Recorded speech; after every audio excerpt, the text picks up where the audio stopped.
Welcome to the Cognitive Crucible, produced by the Information Professionals Association. Our website is information-professionals.org, where you can find links and information about today's conversation and get access to members-only content. Join John Bicknell and explore all aspects of our generational challenge, cognitive security. The Cognitive Crucible is a forum that presents different perspectives and emerging thought leadership related to the information environment. The opinions expressed by guests are their own and do not necessarily reflect the views of or endorsement by the Information Professionals Association. My guest today on the Cognitive Crucible is United States Marine Corps Major Melissa Giannetto, who is currently a Master's of Military Studies student at the Norwegian Defense College. Prior to this assignment, she was a psychological operations officer and influence cell officer in charge of the Information Maneuver Branch of the Information Environment Division at Marine Forces Pacific. Melissa Giannetto, welcome to the Cognitive Crucible. Happy to be here. Thank you, John. And to our audience, briefly, Melissa's opinions are her own and do not represent the opinions or policies of any U.S. government agency, the government of Norway, or the Norwegian Armed Forces. So the conversation I'd like to have with you today, Melissa, will cover your master's thesis, which is entitled An Analysis of the Media Literacy Efforts of Finland, Sweden, and Norway.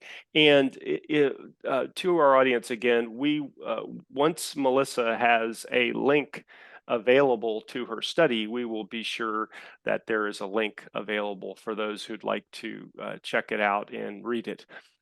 So, Melissa, before we get into this topic, could we start, please, by getting your overall assessment or comment regarding our strategic landscape? Yep, absolutely.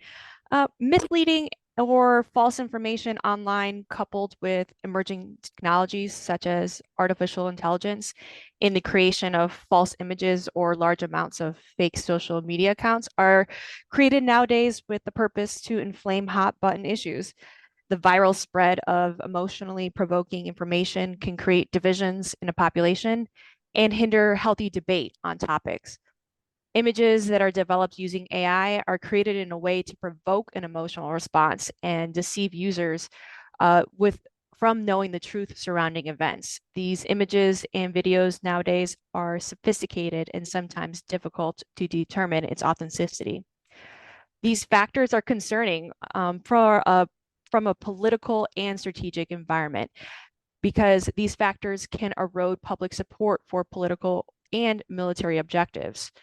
From a NATO perspective, misleading information or inflammatory rhetoric can make situations worse. For example, with Sweden's membership process, it has been plagued with violent protests in response to the authorized Koran burnings in Sweden. These violent protests were further provoked by inflammatory rhetoric and information from foreign news sources. Although there are other factors that surrounded this membership process, it is important for us to understand information's role in civil unrest. Another example is that mis and disinformation can erode public's resolve to assist partners and allies. Disinformation can plant seeds of doubt or promote belief in harmful rhetoric. This can diminish public's appetite to support an ally, partner, or participate in campaigns. Division among the population and diminished public resolve can weaken a nation's or an alliance's ability to deter malign actors. In fact, it can actually embolden them. Wow. Yeah, for sure. That is a really interesting take on all of that.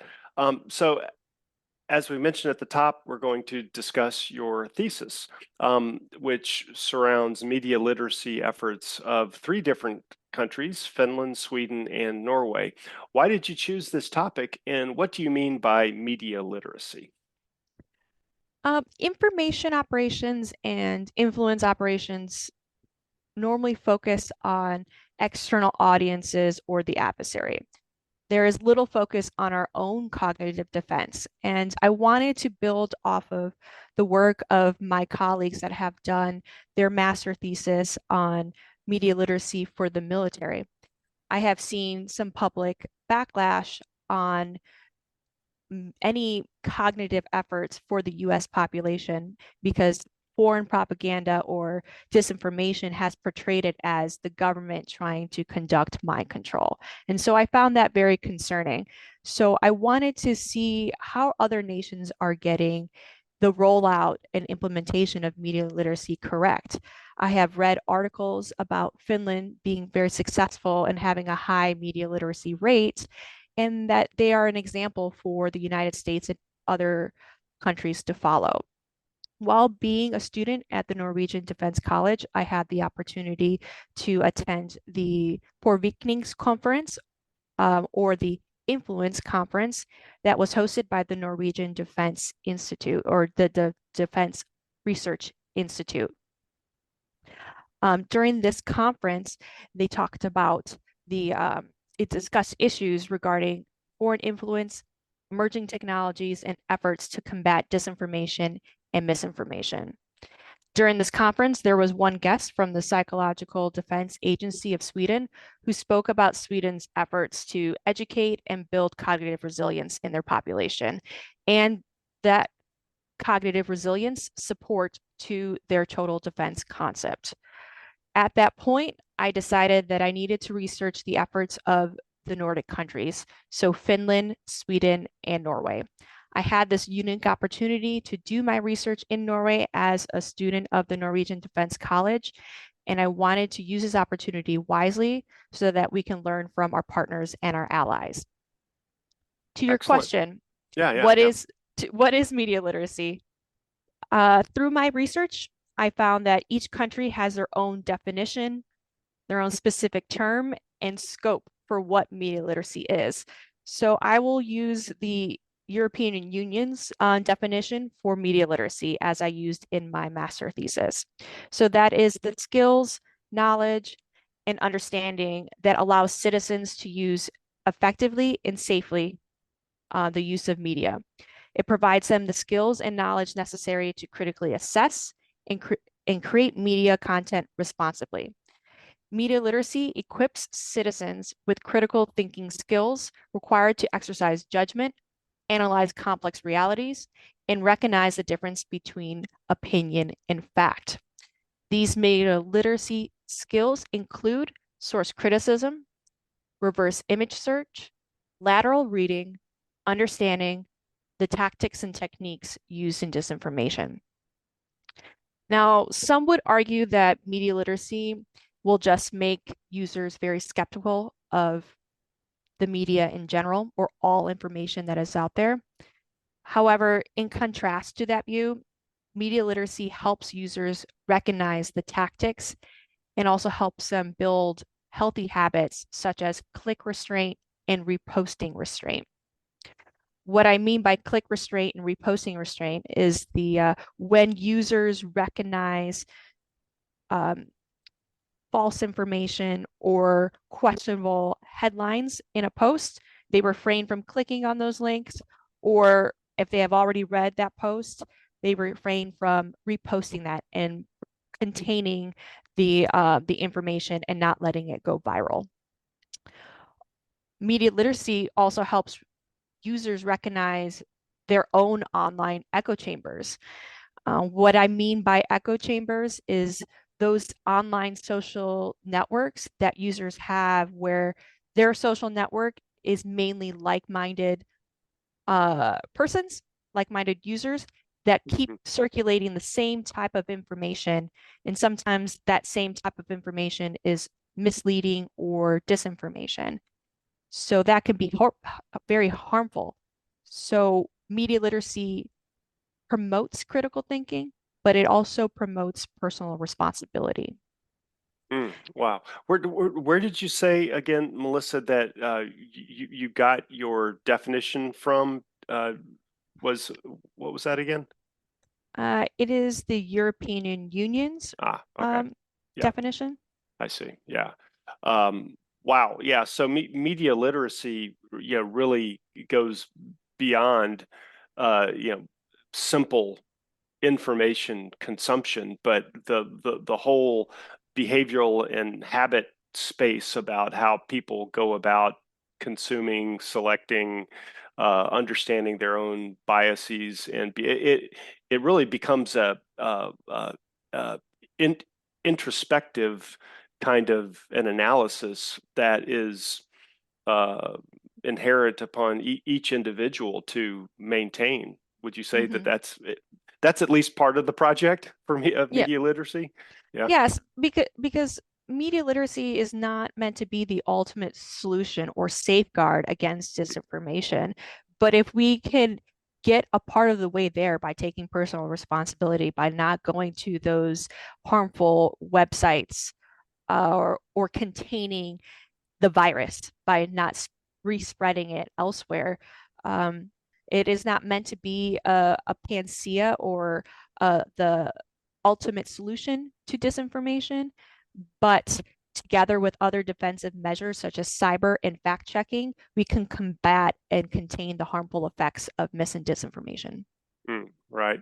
Well, so you started talking, you mentioned this at the very top when I asked you about our strategic landscape, but if you could give just another beat on, why is disinformation and harmful narratives, why are those considered to be such vivid threats to democracy and national security, which especially important now as we are like right in the for the United States at least, right in the middle of a presidential election cycle.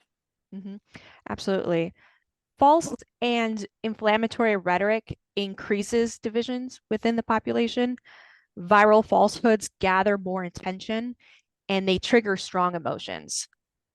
And what that does, it degrades healthy public discourse. And when you don't have healthy discourse, you become deaf and blind to other perspectives. And this can stunt the progress of a society. The ways that disinformation can be harmful to democracy, it can erode public trust in democratic institutions and processes by sowing doubt and sparking outrage. It can reduce the legitimacy and credibility of democratic institutions and leaders in the eyes of the public when there are themes, disinformation themes that falsely accuse institutions, leaders of corruption, selfish motives, voter fraud, or incompetence, for example.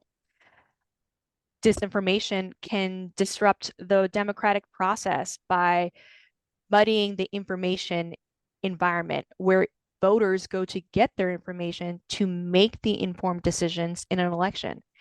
Disinformation floods the media landscape with falsehoods and it convolutes the truth and thereby the integrity of information. From a national security perspective, disinformation can affect it in several ways. But to name a few, disinformation can trigger outrage and distrust, which can lead to radicalization, violent extremism, or hate crimes. Increased polarization and civil unrest shaped by disinformation can actually reduce the attention or distract a population from an adversary's malign activities. Hmm. Yep. Yeah. So how did you go about your research? So I chose these three countries because they were one of the highest ranking countries in the Media Literacy Index. So the Media Literacy Index is an index that assesses the media literacy of 41 countries. It started off as an index for just European countries, but now they have expanded to other countries. To determine this rating, they have predictors that include better education, free media, higher trust in people, and electronic participation. Overall, with the ranking, Finland ranked first, Norway was second, and Sweden ranked fifth. As a student residing in Norway, I determined that I had an opportunity to interview persons or organizations here in Norway and utilize the research institute that is here in their network to reach out to Sweden and Finland and gather that information. So that is the real reasons why I chose just those 3 countries and not other countries based on their ranking and their proximity to where I was doing my research. Now, with this research, I broke it up into 4 parts. Each country had their own chapter, and then I had a final chapter that was more of a comparison of all of these 3 countries and was described or written in a way that others who read the thesis can have some takeaways to consider. Each country has 5 subsections.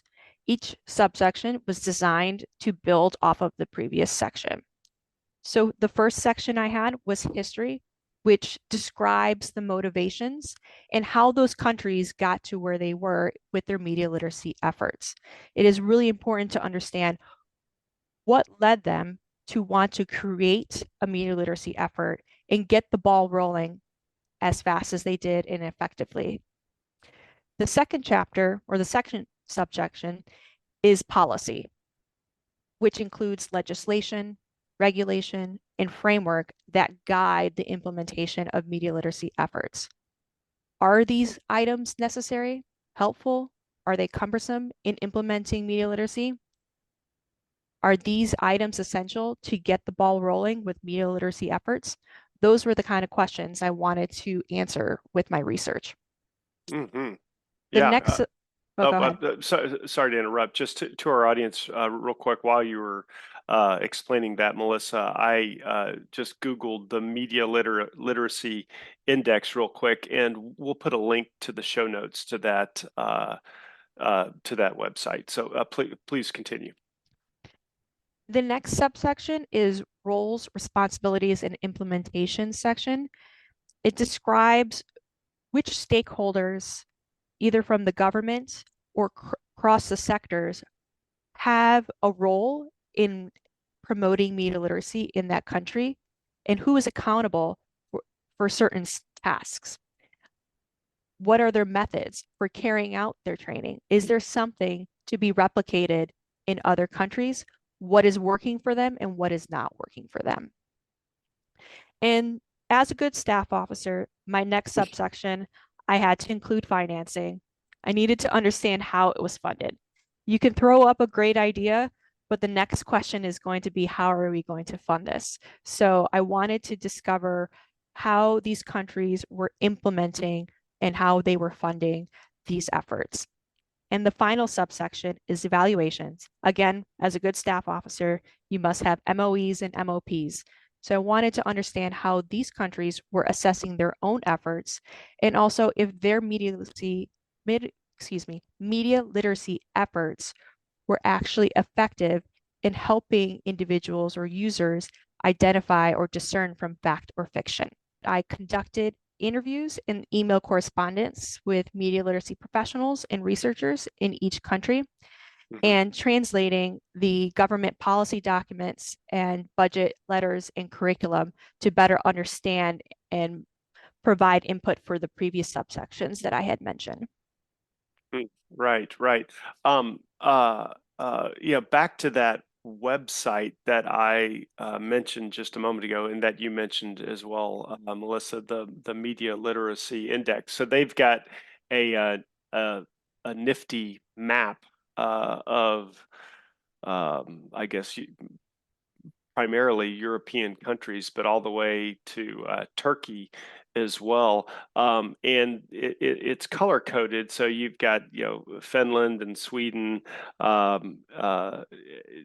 as countries that I think what it's trying to communicate are leading the way, I think, on media literacy.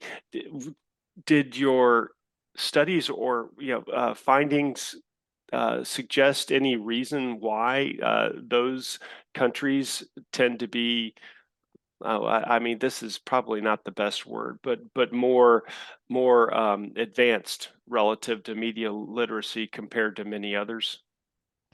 If you read through the Media Literacy Index document, it talks about the predictors of a high media literacy, and so including free media, higher trust in people, and electronic participation in better education. So I can't speak to the other countries and what their curriculum looks like, but I took a deep dive into the curriculum and the planning of these countries and how it was implemented. In my thesis, I write that in Norway, they believe in having really good public education so that nobody feels compelled to seek private education. And I think that is very crucial.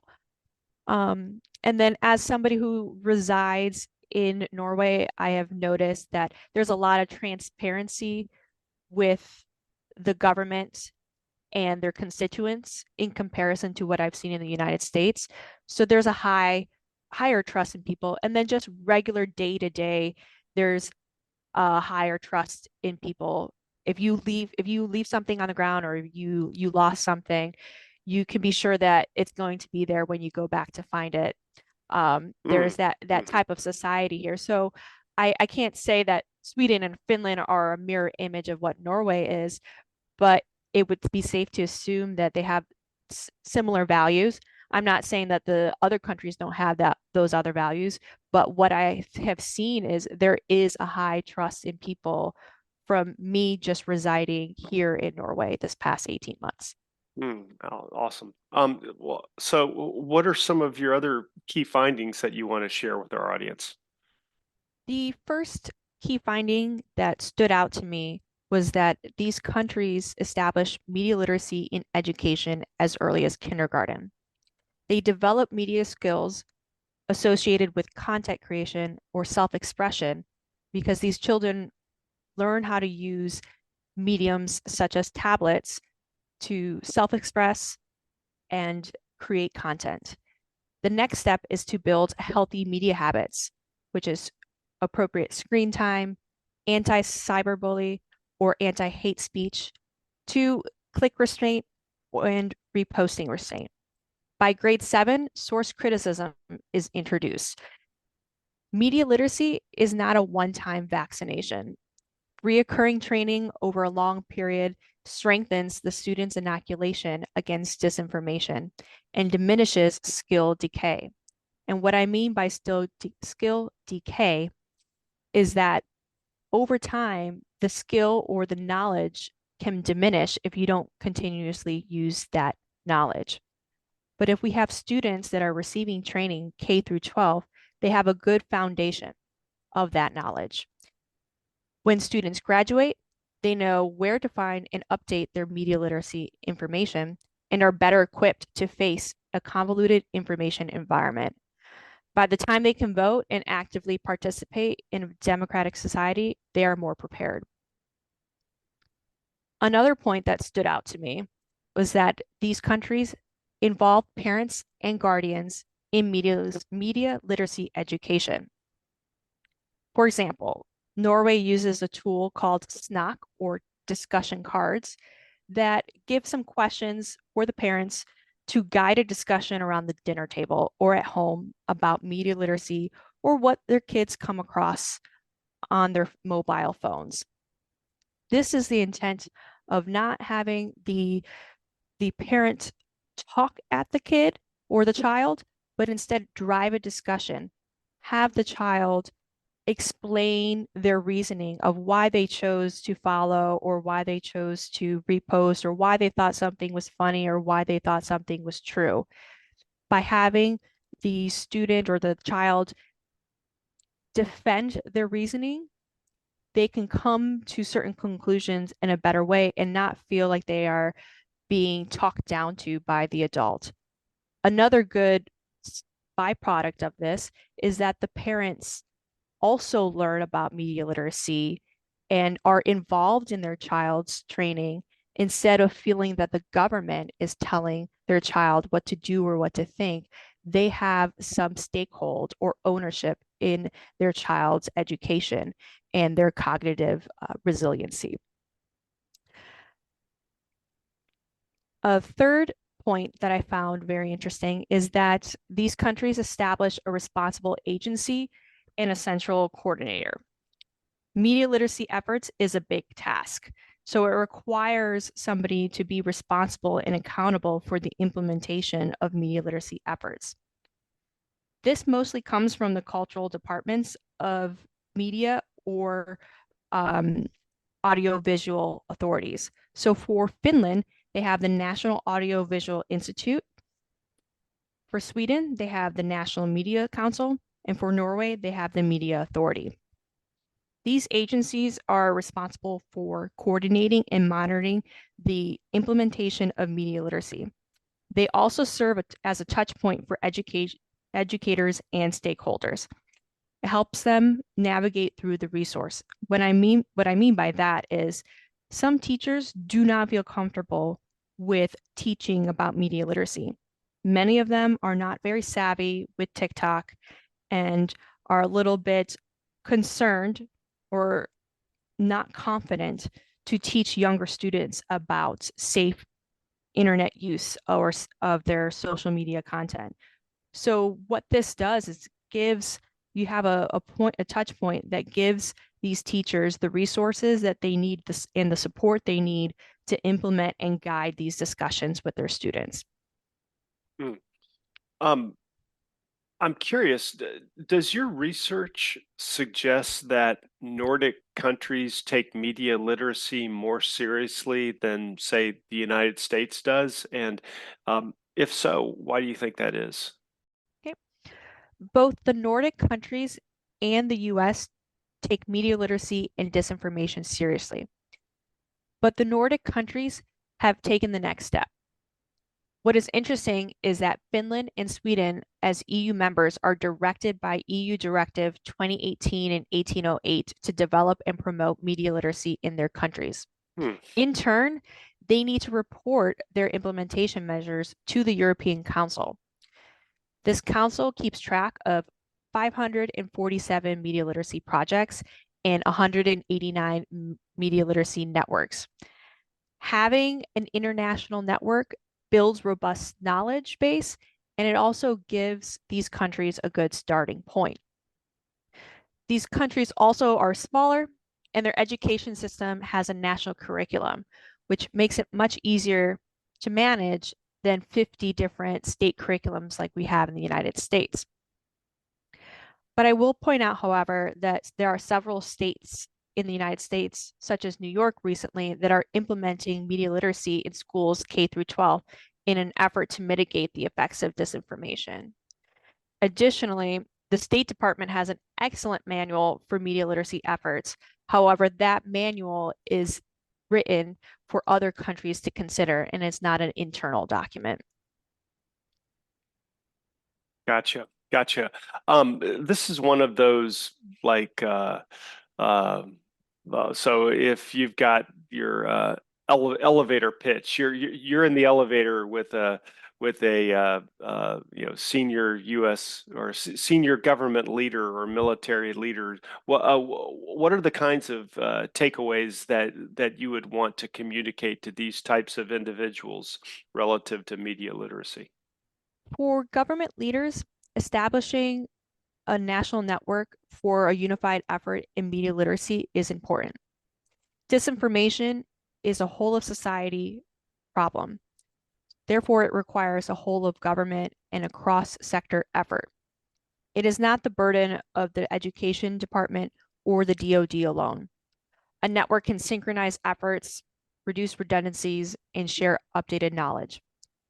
The government must have control of the narrative when rolling this out. Previous efforts were plagued by false propaganda of government control. Media literacy is to equip the individual to make the choice for themselves, not the government telling them how to think. As for military leaders, MCDP 8, titled Information, speaks about the media literacy education for troops to protect them against foreign propaganda and improve force resiliency. We talk about it. Now let's get to work on implementing the training. Digital tools like the Bad News Evaluator is a good step, but also are peer-guided discussions. Peer discussions forces the individual to defend their reasoning in public and not hide behind the safety of their screen. It also helps them gain perspective from their fellow service members. Those are some takeaways for the government and military leaders to consider.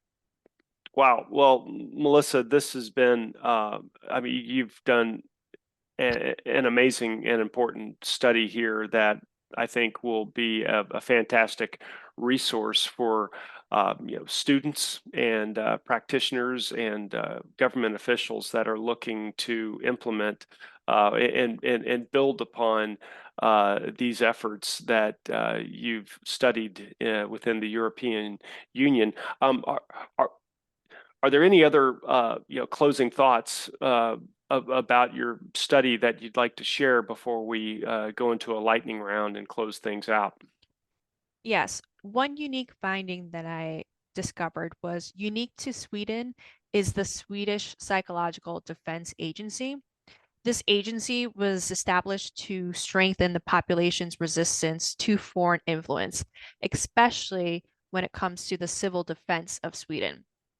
The unity of a population and their understanding of the environment must be safeguarded from foreign influence, especially during times of foreign aggression or an attack on their sovereign soil. Therefore, this agency conducts media literacy training for adults and conducts train the trainer education so that they can reach more adult populations. This effort is tied to other cognitive defense measures that they have. Their operations department identifies, analyzes, and responds to disinformation.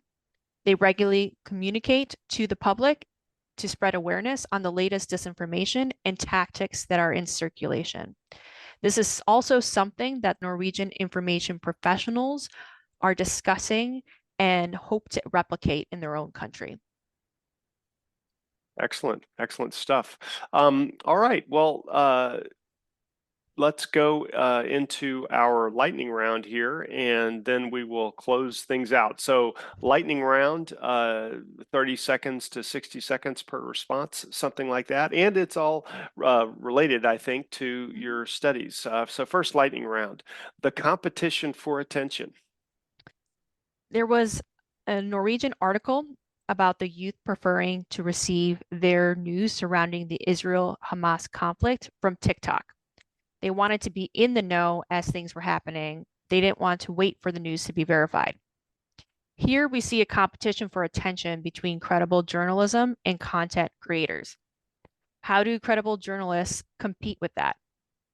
What I have seen with the Nordic countries, journalists and public news networks are key stakeholders in promoting media literacy efforts to restore the relationship. For example, Sweden has a version of NPR that has a media literacy podcast called Hjärta och Hjärna, which is translated heart and head. And in Norway, they have a fact-checking organization called Faktis that was created by journalists who are concerned about disinformation and its impact on Norwegian society. But still, there's a struggle to compete for the attention of an audience where there's an app such as TikTok that is addictive and easy to use. How does a government and military public affairs compete with that? That is our current challenge. Yeah, 100% on that. Next lightning round, campaigning. Well, connected to the previous topic, we have a competitor, China, that has set out a cognitive campaign to suit their interests. According to Chinese government and military writings, cognitive operations aims to capture the mind or shape perceptions. They have 4 tactics in promoting their cognitive campaign. The first, information disturbance using social media to shape one's understanding of the environment.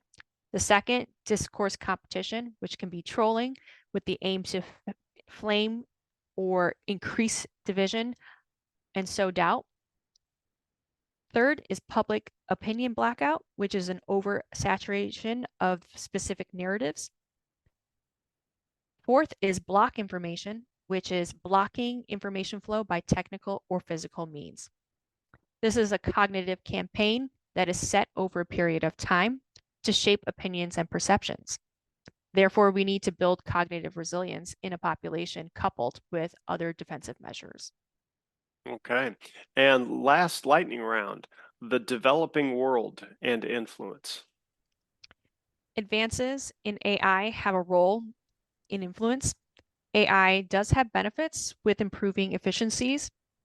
It also presents dangers with creating false images, false audio, and fake social media accounts. This is a challenge that is growing faster than we are prepared to counteract. It will affect how we build cognitive resilience in our population and how we compete for attention in peacetime and in conflict. All right. Well, this has been a fantastic discussion, Melissa. Can we close out by getting your suggestion for a good book or maybe an online resource, or perhaps it's just what is on your nightstand these days that an interested audience member might check out? I highly recommend the book Foolproof: Why Misinformation Infects Our Minds and How to Build Immunity by Sander van der Linden. I know that has been recommended on previous podcasts, but I will continue to echo this because it was very instrumental to my thesis with helping me understand the problem set, understand the psychology of how misinformation and disinformation roots itself in the mind, and what are some measures to build resiliency against this problem. All right. Well, excellent suggestion. And we will have a link to that book in the show notes. And again, to our audience, as soon as Melissa's thesis is available online, we will have a link to that in the show notes as well for those to go check it out. And with that, Melissa Giannetto, thank you so much for being a guest on the Cognitive Crucible. And as we say in Norwegian, takk for meg. Thank you for the opportunity for me to share my research. The Cognitive Crucible is the only podcast dedicated to increasing interdisciplinary collaboration between information operations practitioners, scholars, and policymakers. To find out more about the Information Professionals Association, visit us at information-professionals.org. Please support our podcast by giving us a 5-star rating and leaving a review.